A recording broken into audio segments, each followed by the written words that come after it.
Kalau ini makna kekinian. Yang tadi saya bilang hedonisme itu sering dipandang negatif, itu biasanya makna kekinian ini. Mengapa sih orang memandang hedon itu negatif? Karena 5 ciri ini biasanya. Yang pertama, orang hedon itu punya kecenderungan egois.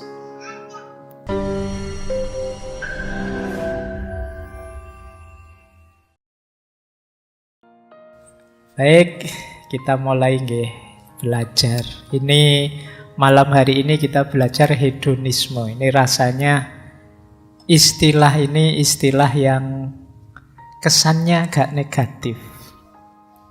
Kalau teman-teman disebut hedon kan rasanya, apa iya Pak saya itu? Padahal mungkin ya hedon, gaya hidup teman-teman.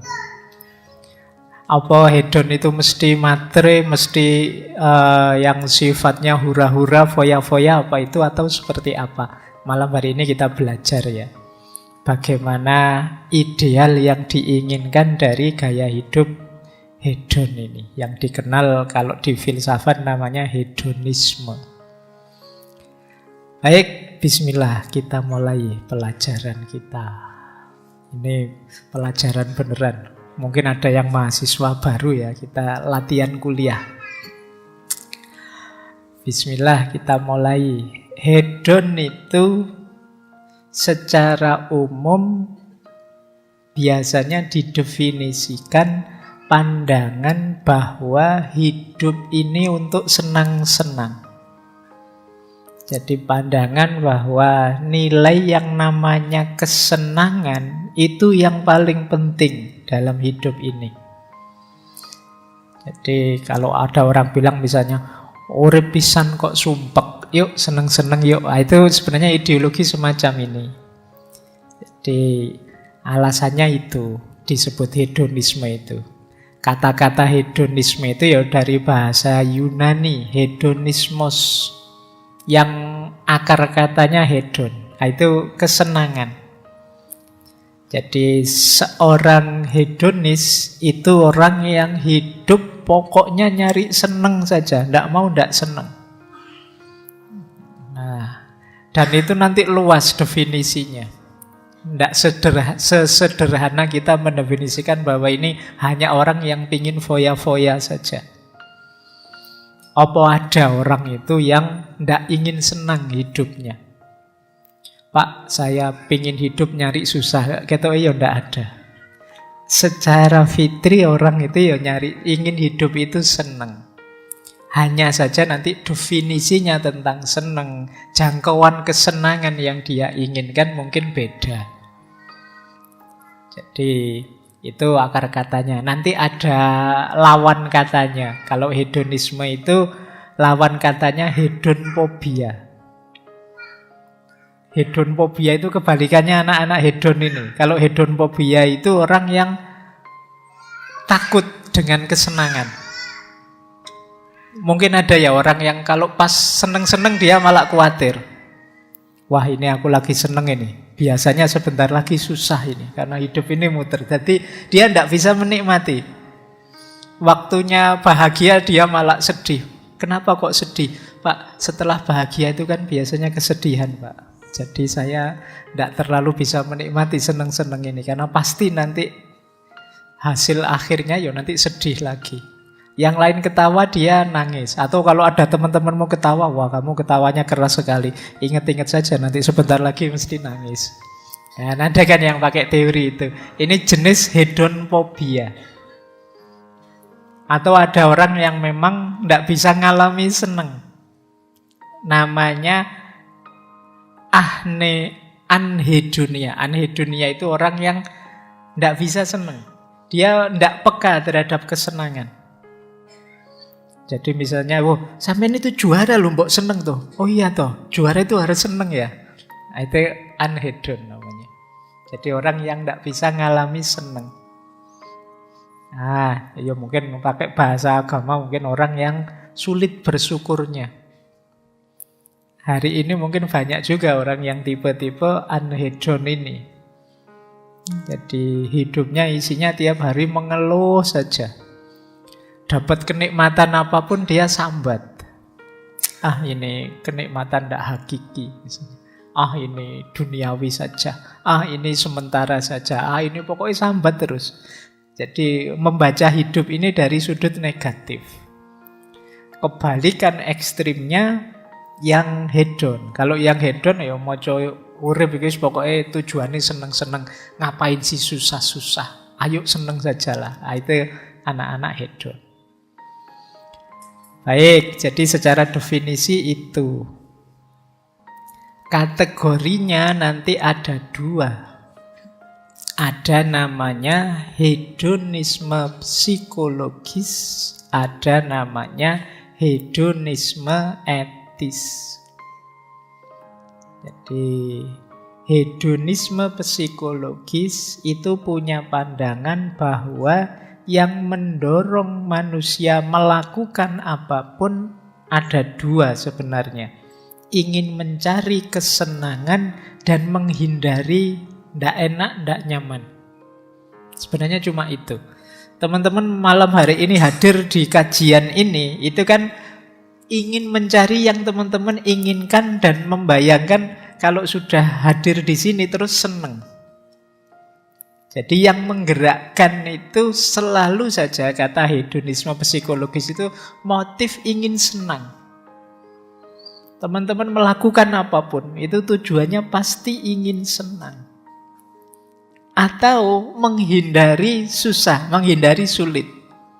Nah, itu yang membuat nanti misalnya ada mahasiswa kok waktunya tugas presentasi kok tidak masuk. Nah, itu manusiawi. Kenapa? Dia menghindari sulit. Jadi ingin senang menghindari sulit. Wah, ini waktuku presentasi ini saatnya pamit ini Pak. Mohon maaf ada tabrakan Pak, kesulitan, ban saya bocor Pak dan lain sebagainya. Loh, itu fitrah sebenarnya, orang itu ingin menghindari sulit, menghindari tidak enak, menghindari tidak nyaman. Wong masuk ke sini saja tadi mungkin rebutan, mungkin ada yang nyari sendenan, ada yang nyari sudut kira-kira nanti kalau selfie bisa pas, enak. Ada yang nyari macam-macam motifnya. Semuanya apa? Ingin seneng versi masing-masing. Jadi yang menggerakkan manusia, kata hedonisme psikologis itu motif ingin senang atau menghindari susah. Di segala levelnya. Jadi alasan bisa dibikin belakangan. Kita bisa berlindung di balik aneka ragam dalil, aneka ragam argumen, tapi intinya kita nyari yang membuat kita senang, enak, nyaman, dan menghindar dari yang membuat kita tidak enak, sulit, susah. Ini namanya hedonisme psikologis. Jadi secara psikologis manusia itu begitu. Jadi kalian nanti melakukan apapun itu pasti kalau dicermati target akhirnya adalah ingin senang. Apapun itu. Atau menghindari susah. Nah, yang kedua ada namanya hedonisme etis. Kalau hedonisme etis ini ya nanti jadinya etika, sistem moral. Kalau dalam hedonisme etis itu berarti pertimbangan baik buruknya sesuatu itu dilihat dari menyenangkan atau tidak. Makanya namanya hedonisme etis. Jadi kok saya melakukan sesuatu yang membuatku sengsara, membuatku sulit. Nah, ini kalau pakai hedonisme etis itu masuk kategori perbuatan yang tidak etis. Jadi perbuatan etis itu ya perbuatan yang menyenangkan kita atau menjauhkan kita dari rasa tidak enak, dari rasa sakit. Berarti apa? Lakukanlah segala yang membuatmu senang dan jauhilah segala yang membuatmu susah. Itu saja rumusnya hedonisme etis. Jadi Pak berarti orang tidak boleh sholat Pak, tidak zakat. Loh, zakat saja, sholat saja. Kalau itu membuatmu senang, lakukan itu. Rumusnya sebenarnya cuma itu. Pak berarti kita ingin seneng-seneng sendiri, Pak. Ndak baik pada tetangga. Loh, kalau baik pada tetangga menyenangkanmu, ya lakukan saja. Orang itu nyari senang. Entah rumusnya apa, cari yang paling menyenangkanmu. Oh, itu nanti ini yang membuat nanti beda-beda, ada beda pandangan tentang yang namanya kesenangan. Tapi intinya, lakukanlah yang membuatmu senang saja. Kalau kamu ingin bahagia. Hindari yang membuatmu susah. Ini rumus dasar dari hedonisme etis. Nanti kata hedonisme etis itu segala perbuatan itu sebenarnya ada dua nilainya. Ada nilai intrinsik, ada nilai instrumental. Nilai intrinsik ini nilai yang hakiki. Kalau nilai instrumental ini alat saja untuk nilai yang hakiki tadi. Misalnya kata kelompok hedonisme itu satu-satunya nilai yang intrinsik itu kesenangan. Sementara nilai yang lain itu instrumen. Jalan saja, alat saja untuk menuju kesenangan. Misalnya HP ini kan alat untuk saya senang. Ada banyak hal yang menyenangkan saya dari HP ini. Berarti nilai HP ini sebenarnya nilai instrumental. Nilai hakikinya apa? Kesenangan. Jadi nilai puncak itu kesenangan. Kita melakukan apapun ini punya nilai. Tapi namanya nilai instrumental. Karena dia bukan tujuan finalnya. Tujuan finalnya selalu saja kesenangan. Nah, kalian milih melakukan apa atau tidak melakukan apa. Yang kalian lakukan itu hanya alatnya saja. Instrumennya saja. Nilai akhirnya apa yang kalian kejar? Kesenangan. Semua orang mengejar kesenangan. Maka kalau ada konflik, kalau ada masalah, problem, itu biasanya ya tabrakan antar kesenangan. Yang satu senangnya kalau tidur lampunya mati, yang satu senangnya kalau tidur lampunya nyala. Kok ya terus nikah? Oh, itu kan ngeri itu. Tiap malam harus diskusi dulu, ini lampunya mati apa lampunya nyala. Terus diambil solusi, ya sudah, kalau yang suka tidur lampunya mati, tidur dulu lampunya dimatikan. Yang tidur sukanya lampunya nyala, tidur terakhir nanti lampunya dinyalakan. Atau sebaliknya, jadi tidurnya gentenan. Tapi sudah nikah kok tidurnya gentenan kan ya ndak enak. Nah, ini konflik antar kesenangan. Tapi ya memang puncaknya apapun ya orang nyari senang. Tidak bisa tidak. Kecuali orang yang tidak ngaku bahwa sebenarnya dia nyari senang. Kan banyak di antara kita yang gaya kalau dituduh Allah padune senengmu itu. Tapi kan kita biasanya berlindung di balik dalil, argumen, di balik ideal-ideal apa dan lain sebagainya. Jadi misalnya kemarin ada yang ketemu saya membahas tentang demo itu. Terus ngutip ngaji filsafat, Pak, mahasiswa itu kan ada tipe suka demo, ada tipe suka di perpus itu. Nah, demo maupun ke perpus itu instrumen. Hakikatnya apa? Dua-duanya mencari yang dia seneng. Jadi yang ikut demo ya memang seneng dengan demo. Yang ke perpus seneng dengan ke perpus. Meskipun dua-duanya mungkin kalau ditanya ya dibungkus dengan aneka dalil. Argumen, kita itu kan agen sosial, Pak, maka kita harus turun itu. Ya waktunya jiwanya cocok dengan itu, seneng. Yang ke perpus juga begitu loh, kita punya tanggung jawab intelektual ini, Pak. Nanti ditanya oleh masyarakat ilmunya dan lain sebagainya. Tapi argumen ini hanya instrumennya. Hakikatnya apa? Kita seneng atau tidak seneng. Makanya pernah saya sampaikan itu kan orang itu sebenarnya lebih banyak disetir oleh seneng dan tidak seneng dari dirinya. Dibandingkan benar salah atau baik buruk yang ada ideal di kepalanya. Saya seneng dulu, nanti argumennya belakangan.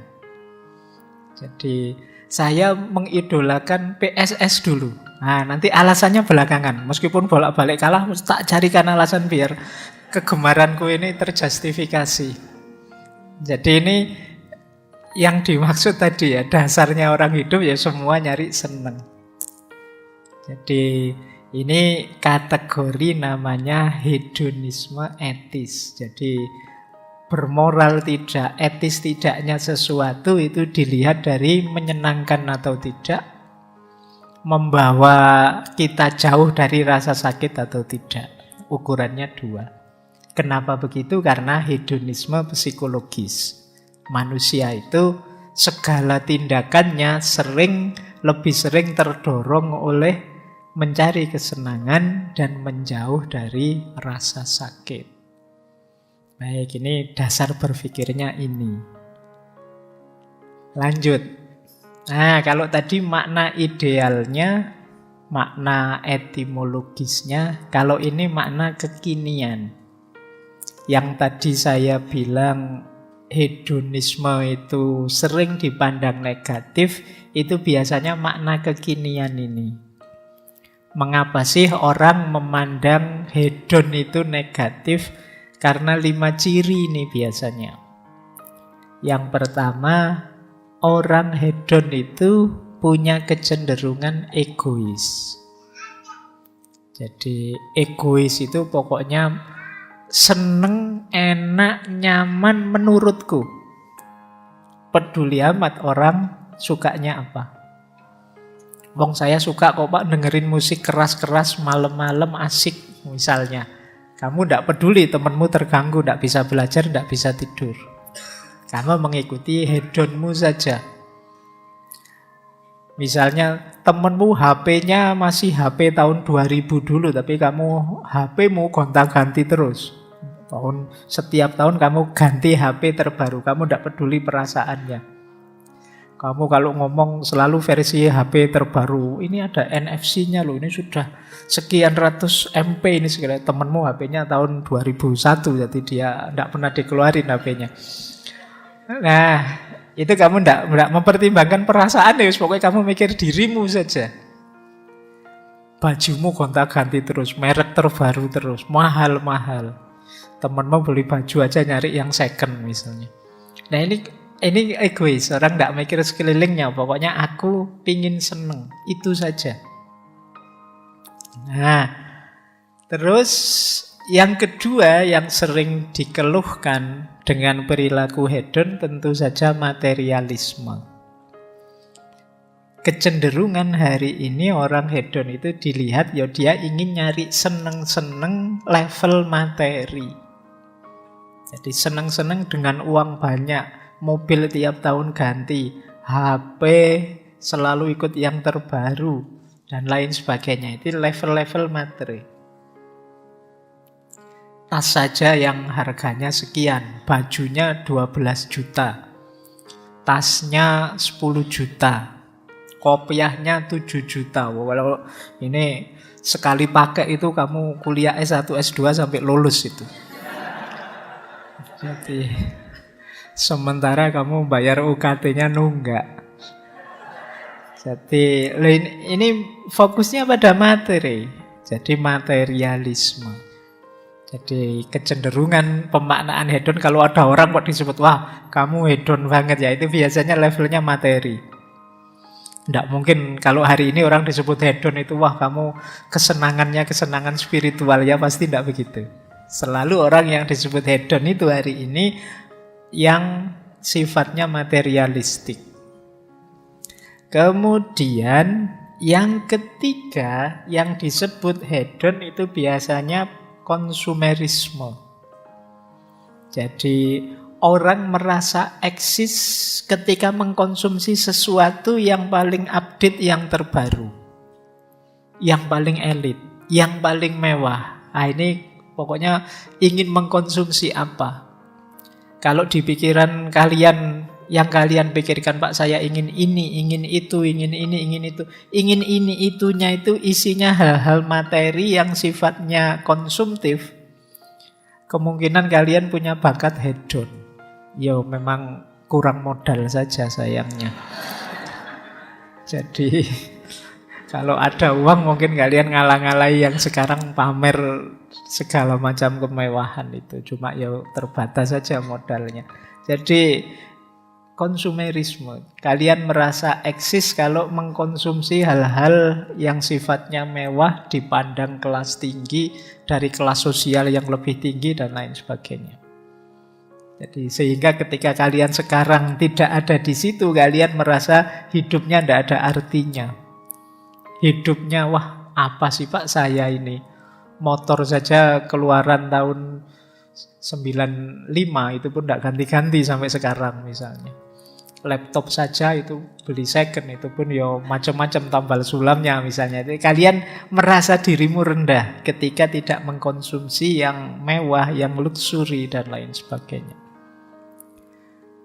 Kemudian yang ketiga, ekstravagan. Ekstravagan itu mungkin makna mudahnya boros. Jadi yang kalian kejar biasanya bukan kebutuhan, tapi gaya, tapi status, dan lain sejenis itu namanya ekstravagan. Jadi orang hedon itu ya tidak cukup punya, kadang-kadang HP tahun ini dan tahun depan itu selisihnya tidak banyak, cuma beda sedikit saja misalnya. Tapi kalian ya bela-belain harus ganti HP Pak. Masa ini sudah bulan September 2022 misalnya HP kita masih HP tahun 2021 misalnya, itu padahal KCM mau setahun tapi kalian merasa sudah kalah jauh. Itu terus kalian bela-belain nyicil tiap bulan sekian ratus ribu hanya untuk ganti HP yang fungsinya sama persis dengan yang kalian pegang sekarang. Itu namanya ekstravagan. Jadi, kalian boros, menghambur-hamburkan sesuatu yang sebenarnya tidak terlalu manfaat, wong kalian sudah punya. Itu pun kadang-kadang pelitnya luar biasa, HP-nya yang lama dibeli orang, diminta orang juga tidak diberikan. Pokoknya pinginnya yang terbaru ya punya, yang lama juga punya. Nah, ini gaya ekstravagan. Orang yang hidupnya boros. Dan tentu saja yang terakhir superficial. Superficial itu dangkal. Melihat segala sesuatu hanya dari tampilannya saja, luarnya saja. Kalian terkagum-kagum kalau orang, ini mobilnya update terbaru. Andai saja saya punya yang seperti itu ya. Yang dilihat hanya level itunya. Ini namanya superficial. Kalian hanya lihat tampilannya saja. Jadi hari ini orang yang disebut hedon itu secara umum dimaknai yang pertama orang yang egois, yang kedua materialistik, yang dia lihat level materi, yang ketiga konsumerisme, berhubungan dengan apa yang kita konsumsi, fokusnya pada konsumsi saja. Yang keempat boros, ekstravagan, tidak taktis penggunaannya. Dan yang terakhir superficial. Superficial itu melihat yang dangkal-dangkal saja, kurang dalam. Ini namanya orang hedon. Ini kalau pakai bahasa agama ya wa mal hayatud dunya illa mataul ghurur. Jadi kalau katanya Al-Qur'an kan kehidupan dunia itu kesenangan yang menipu. Nah, berarti kalau kita gayanya semacam ini, kita termasuk orang yang tertipu. Ini boleh nanti direfer dulu, kita pernah ngaji tentang Imam Ghazali itu ya, yang membahas tentang jenis-jenis orang yang tertipu. Baik, ini makna hari ini yang populer sekali, kadang-kadang kita pakai untuk meledek orang, kita pakai untuk ngece orang. Sekarang kita lacak filsafatnya ya. Apa iya sih maknanya hedon itu sedangkal itu? Kita mulai, bismillah, kita mulai ngaji filsafatnya. Kalau tadi masih trailernya. Sekarang yuk kita pahami. Sekarang diawali dari makna kesenangan. Oke, ini nanti menentukan diskusi selanjutnya. Kesenangan itu, kalau yang hedon saya jelaskan barusan, itu biasanya memaknai kesenangan ya yang materi tadi kan, kesenangan indrawi, makan enak, minum segar, seneng-seneng dengan barang-barang mewah, dan lain sebagainya. Ini kesenangan di makna yang umum saja, dalam bahasa sehari-hari. Tapi sebenarnya maknanya kesenangan itu luas. Nah, sekarang mulai berfilsafat ya. Jadi senang itu kan hubungannya dengan perasaan kita. Dan itu tentu saja banyak. Jadi tadi saya contohkan bahkan ya kalau kita senang dengan sholat, ya sholat itu berarti bagian yang menggembirakan. Senang dengan zakat, senang membantu orang, itu kan juga bagian yang menyenangkan. Senang olahraga, senang melihat pemandangan indah, senang melihat fenomena kemanusiaan orang saling bantu. Ini juga jenis kesenangan. Kalau per definisi hedon yang menyenangkan tadi, sebenarnya hedon itu luas. Tidak sekedar kesenangan fisik. Ada banyak hal yang menyenangkan. Apalagi kalau dilihat dari teori atau perspektifnya. Ada teori kualitas, ada teori sikap. Teori kualitas itu menyenangkan itu menyenangkan itu ada di bendanya, itu teori kualitas. HP ini mewah sekali ya, karena dia mewah maka menyenangkan. Uangku banyak sekali ya, karena uangnya banyak maka menyenangkan. Jadi senang atau tidak itu ada di bendanya. Tapi nanti ada teori yang kedua, teori sikap. Kalau di teori sikap ini senang atau tidak ada di bendanya, tapi ada di batin kita. Uang saya sih sedikit, tidak banyak, tapi saya senang sudah dengan ini. Uang sedikit ini kalau saya bisa sudah pakai macam-macam untuk senang-senang banyak hal sudah. Nah ini kuncinya senang bisa ada dalam diri kita. Ini teorinya pakai teori sikap. Jadi menyenangkan atau tidak itu ternyata tergantung kita. Tidak tergantung barangnya atau sesuatunya. Beda dengan perspektif pertama. Kalau perspektif pertama tadi teori kualitas, menyenangkan atau tidak tergantung barangnya, sesuatunya. Kalau ini tergantung kita. Kamu mungkin pinginnya uang 100 juta, punyanya 1 juta, ya kamu tidak senang. Karena jiwamu menuntut lebih. Tapi kamu pinginnya cuma 10.000 kok yang dilala di depan masjid nemu 100 ribuan. Itu senengmu luar biasa. Ini melebihi ekspektasi. Jadi senang atau tidak tergantung yang ada di batinmu. Jadi tidak tergantung barangnya. Ini namanya teori sikap. Nah, kalian bangun nanti coba diurai lagi, yang menyenangkanku itu apa sih? Kalau ada hal sangat sederhana ternyata membuatmu bahagia, itu mungkin kamu cenderung ke teori sikap ini. HP saya sih tidak canggih Pak, tapi isinya Pak menyenangkan sekali Pak. Misalnya Yombo menyenangkanmu kuwi apa? Tergantung batinmu. Nah, HP saya itu Pak, kalau dipakai buka web itu, wah, antara muter-muternya dengan bacanya lama muternya Pak, misalnya.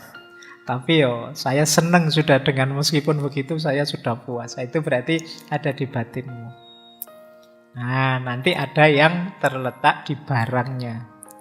Meskipun kamu yang HP-mu sudah S21, itu kamu nggak puas, kamu merasa kurang saja karena sekarang sudah S22. Nah, kamu kejar itu terus, nanti ganti S23 sampai S berapapun kamu kejar terus. Kamu kuliah S1 tidak lulus-lulus tapi HP-mu sudah S21.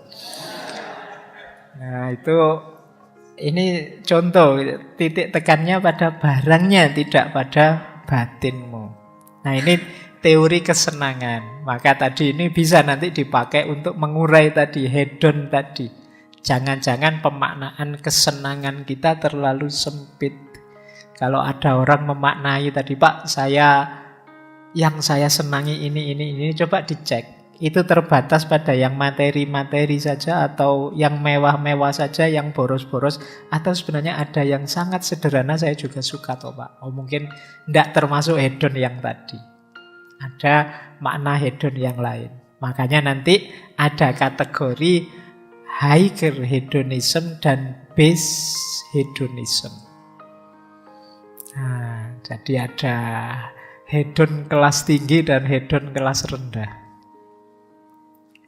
Hedon kelas tinggi itu bukan kok terus yang barangnya mewah-mewah, yang hedon kelas rendah yang barangnya sepele-sepele, enggak. Hedon kelas tinggi itu adalah ketika kesenangan yang saya cari, yang sifatnya mewah-mewah dan lain sebagainya tadi, itu bukan kesenangan final.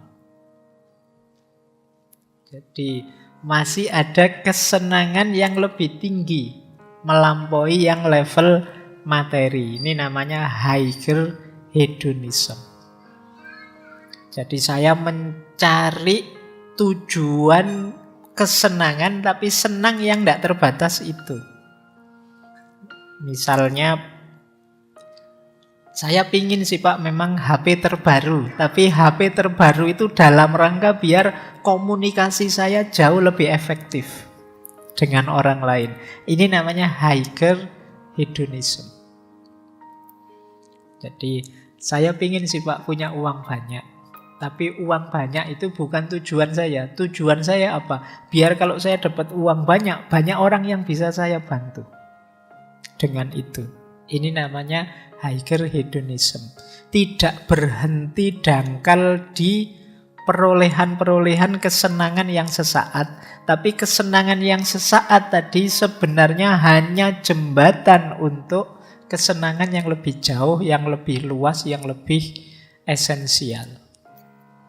Ini namanya higher hedonism. Ya memang Pak, saya ingin punya barang-barang mewah, tapi barang-barang mewah itu pingin saya beli biar saudara-saudara saya yang miskin itu juga turut merasakan. Saya pingin beli mobil terbaru biar tetangga-tetangga saya yang tidak punya mobil itu tahu rasanya naik mobil terbaru. Sehingga kehidupan sosial kita jauh lebih baik. Ini namanya higher hedonism.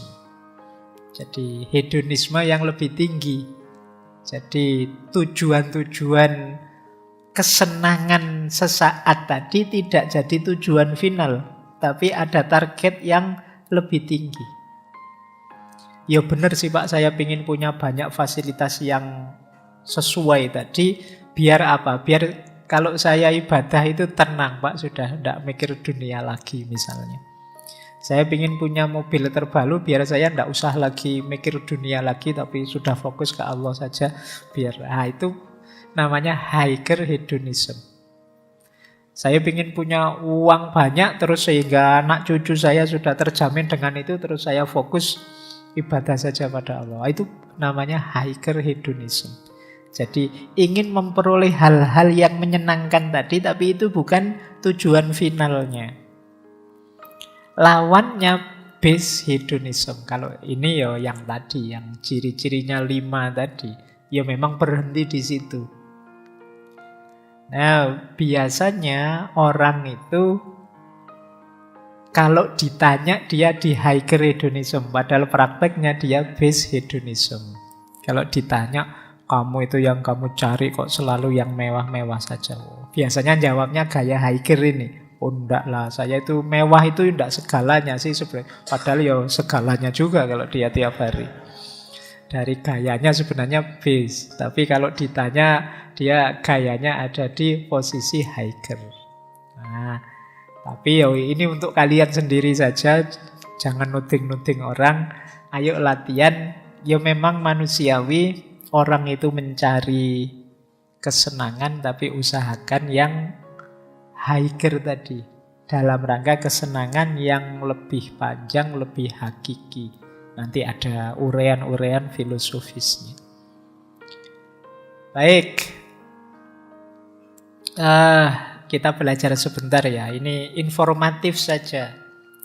Ternyata zaman kuno juga sudah banyak cara berpikir hedon ini untuk nyari senang-senang. Ini ada beberapa referensi yang menunjukkan memang ingin senang itu fitrah. Maka sejak zaman Babilonia kuno itu sudah ada jejak bahwa orang itu dinasehati untuk hidup senang saja lah, nggak usah ruwet-ruwet. Misalnya itu ada Epic Gilgamesh. Gilgamesh ini cerita tentang seorang raja. Ini ditemukan dari tablet-tablet sisa-sisa dari era Mesopotamia kuno. Nah, yang paling update dari era Babilonia kuno. Ditemukan di situ ada kalimat begini. Kalimat itu yang menyatakan Siduri. Siduri itu manusia perempuan, tapi punya daya ilahiyah yang luar biasa. Mungkin semacam wali tapi perempuan. Nah, Siduri ini memberi nasihat pada Gilgamesh. Gilgamesh ini raja yang menang-menangan, sewenang-wenang. Dia ingin hidup abadi. Nah, dinasehati oleh Siduri. Kata Siduri, isi perutmu, siang malam gembiralah, biarkan hari-hari penuh kegembiraan, menari dan bermain musik siang dan malam. Inilah yang menjadi perhatian lelaki sejati. Jadi ini sebenarnya dia untuk merayu Gilgamesh. Sudahlah, gak usah mikir ruwet-ruwet ingin caranya hidup abadi gimana. Seneng-seneng saja lah. Makan yang banyak, isi perutmu, siang malam gembiralah, hari-hari penuh kegembiraan, menari, bermain musik, ngopi-ngopi di kafe, santai saja, di angkringan, dinikmati saja. Itulah lelaki sejati. Jadi bukan yang bikin ruwet, nyari target-target yang tidak masuk akal. Nah, ini bayangkan, ini era Mesopotamia kuno, Babilonia kuno. Orang sudah menyarankan hidup yang simple saja, dinikmati, senang-senang saja. Ada juga kalau ini warisan Mesir kuno. Jadi di Mesir kuno itu ditemukan tulisan-tulisan yang dikenal sebagai harper song. Ini lagu yang menggunakan harpa. Kalau teman-teman lihat lukisan-lukisan yang orang main harpa, nah, ditemukan juga syair-syair lagunya.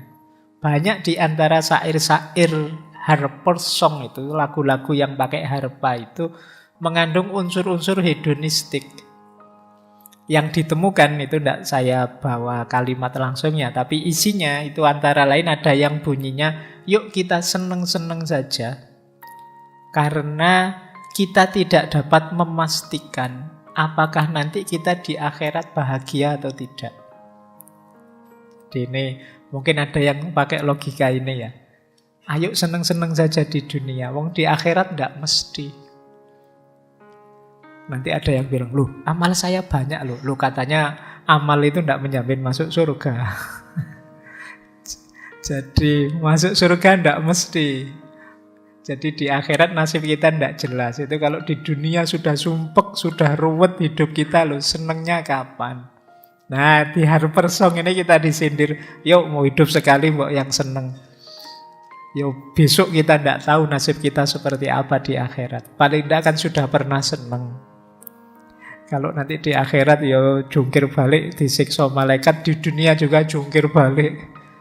Hidup tidak bahagia yo, sepanjang hayat, dunia akhirat kita susah. Maka di Harper Song itu di antara lain kita diajari, yuk seneng-seneng yuk, mumpung masih ada kesempatan untuk hidup. Oh, itu logika seperti ini ternyata sudah jalan di era Mesir kuno. Kemudian jangan lupa filosof Demokritos, kapan-kapan kita bahas ya. Dia orang pertama yang punya teori atom dari Yunani kuno.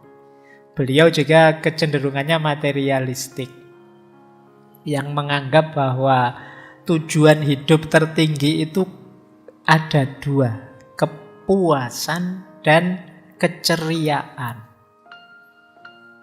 Jadi hidup ini tujuannya kan cuma itu, kita puas dan kita senang. Jadi bukan ideal-ideal dari segala macam, kata Demokritos. Kita puas saja. Itu tujuan itu. Puas itu kan berarti hidup ini sesuai yang kita inginkan. Kan orang sebenarnya cuma ingin itu. Kita sering benci dengan diri kita karena versi kita tidak seperti yang kita inginkan. Maka kata Demokritos, diakui atau tidak, tujuan hidup kita itu pengen puas. Pengen seneng, lega bahwa aku sudah mencapai apa yang aku inginkan. Entah itu isinya apa. Diakui atau tidak, semua orang ingin puas, ingin senang. Nah, ini hedonisme lama, hedonisme kuno. Masih ada lagi hedonisme kuno, misalnya kalau kita ke India. Di India itu ada aliran Karvaka. Karvaka ini aliran yang heterodoks sebenarnya. Kalau dalam filsafat India, ini pemikiran hedonis dari India yang muncul sekitar 600-an tahun sebelum Masehi. Meskipun nanti pikiran semacam ini habis, tidak diikuti orang sampai abad 14. Ini pemikiran India. Ya kita ngertinya kan tradisi timur itu sifatnya adiluhung, sifatnya spiritual, intuitif. Ternyata ya ada juga yang materialis, skeptik dan anti religius. Bahkan ada yang menyebut aliran ini agak ateistik. Aliran ini mengkritik, kitab sucinya Hindu itu palsu, para pendeta itu pembohong, tidak ada hidup sesudah mati itu. Tujuan hidup satu-satunya adalah kesenangan. Dan tidak salah kok kalau orang ingin memanjakan diri, memanjakan panca inderanya. Nah, ini Karvaka, aliran ini namanya. Jadi di India kuno ternyata ada juga. Cina kuno juga ada, namanya Yangisme. Aliran yang isinya yang-yangan. Ya. Namanya unik ya, Yangisme. Yangisme itu pendirinya Yangzu, makanya dikenal Yangisme. Era negara-negara perang. 475 sebelum Masehi sampai 221 sebelum Masehi. Ini aliran ini percaya bahwa manusia itu wajib egois. Hidup itu yang manusiawi adalah orang memikirkan kepentingannya sendiri. Prinsipnya Yangisme itu Weiwu. Weiwu itu semuanya untuk diriku sendiri. Nah, kaum Yangis ini menganggap kesejahteraan individu adalah tujuan utama. Nah, ini Yangisme namanya. Nah, nanti masih banyak yang lain. Bahkan beberapa aliran spiritual pun ada yang harus diawali dari kesenangan duniawi dulu. Saya masih ingat itu di Jawa kuno itu ada aliran namanya Bhairawa Tantra. Dan nanti ada sekte sempalan sesatnya aliran ini, itu yang memang menyuruh kita senang-senang dulu sepuas-puasnya sak pol-pole. Kalau kesenangan duniawi sak pol-pole ini sudah terpenuhi, kita akan ringan menempuh jalan spiritualitas. Itu ada pandangan seperti ini. Jadi kaya dulu, seneng-seneng dulu. Makanya digambarkan saat itu ada ritualnya itu biasanya ngumpul bareng-bareng, mangan enak bareng-bareng, terus hubungan seks bareng-bareng, bebas, sak kapoke, sepuas-puasnya. Nah, kalau sudah sampai titik puas sepuas-puasnya, itu baru spiritualitasnya bisa jalan. Kalau tidak, spiritualitas akan hanya jadi sarana untuk memenuhi kebutuhan-kebutuhan duniawi tadi. Ada versi pandangan spiritual yang semacam ini. Jadi, ya, ini zaman kuno loh ya, sudah kenal hedonisme, meskipun dengan definisi dan pengertian yang beda-beda. Baik, saya lanjutkan. Paling tidak, kalau teman-teman malam hari ini ada yang merasa, Pak, jangan-jangan saya hedon, Pak. Tidak apa-apa, sejak nenek moyang kita kuno juga sudah ada pandangan-pandangan hedon. Tidak hanya cirinya orang modern. Karena biasanya hedon itu kan kita kesannya seolah-olah ini cirinya manusia modern. Ternyata pandangan semacam ini ya sejak Mesopotamia kuno, Babilonia kuno sudah ada.